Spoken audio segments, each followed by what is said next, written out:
doctors. You're all going on a long journey. A very long journey. What you just seen was the final words ever uttered by Rani on any form of television. This was all the way back in 1993. Now the question is, why have we not seen this person on screen for nearly 30 years? Especially when as a character she is very well regarded and liked by the fans. In this video, I'm going to take a look at Rani and see what she's been doing since her exit from TV, and then ask the more important question of why she hasn't returned to TV. Now, the last time we saw Rani in canon, she had forced the Doctor's regeneration and tried to trick him via his post-regeneration amnesia to help her conduct her experiments of strange matter. Now, unfortunately, this entire plan backfires and her servant Merak puts her on trial with the Tetrap people, and that is the last that we ever see of her. And since she was off screen, there was an interest in her return. And that interest did eventually come, with Rani featuring not only in the Virgin other Doctor adventures, but also featuring in the past Doctor adventures from the BBC. Featuring in 3 stories in total, she featured in State of Change, Divided Loyalties, and The Quantum Archangel. But it's not any of those that we want to talk about here. We want to go back to the year 2000, where a story was made to attempt to canonically explain how Rani survived going on trial from the Tetraps. The only caveat is, it's from that ever-so-faithful BBV company. Now, this story is called Rani Reaps the Whirlwind. Bit of an odd title in my opinion, with this story centering around how she was able to survive the death sentence, and how she was able to gain her freedom.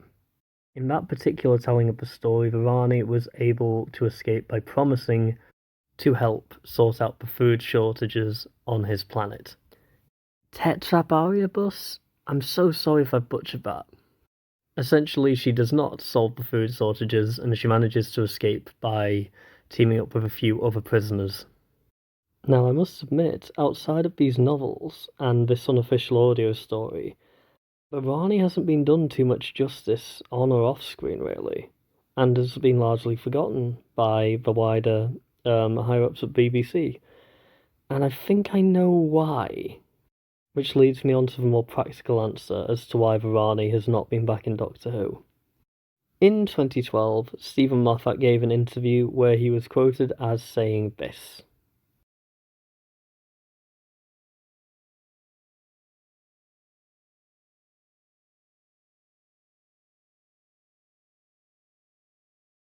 Now. When I first read these comments, I was really mad too. But there is a bit of logic to it. I think this is more of a BBC mandate than it is a Stephen Moffat mandate. I think they generally pick the villains that they're going to bring back based on how popular they are. And that makes sense. Because it's going to sell the most merch, it's going to get the most eyes on the show, and especially in the time that the show is in right now, it needs that. So what I mean is, from series 1 to 4, you would see the Daleks, Cybermen, Sontarans, the Master, all these people, and they are all marketable names because they've been in the show for so long and were always very popular. But if you show some of the villains maybe that are popular among fans here, that are not as popular amongst the public, you're probably not going to get them because they're not going to sell as much merch.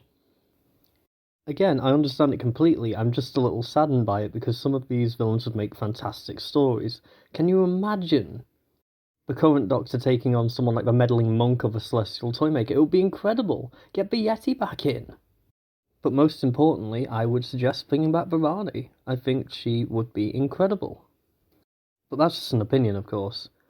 Let me know in the comments, guys, if there's any villain that I've mentioned here or shown that you would like to come back. And maybe there is some that I haven't mentioned that you would like to come back. Do let me know. The one that I haven't mentioned here that I do think deserves a shout is Faction Paradox. Alright then, guys, see you in the next episode.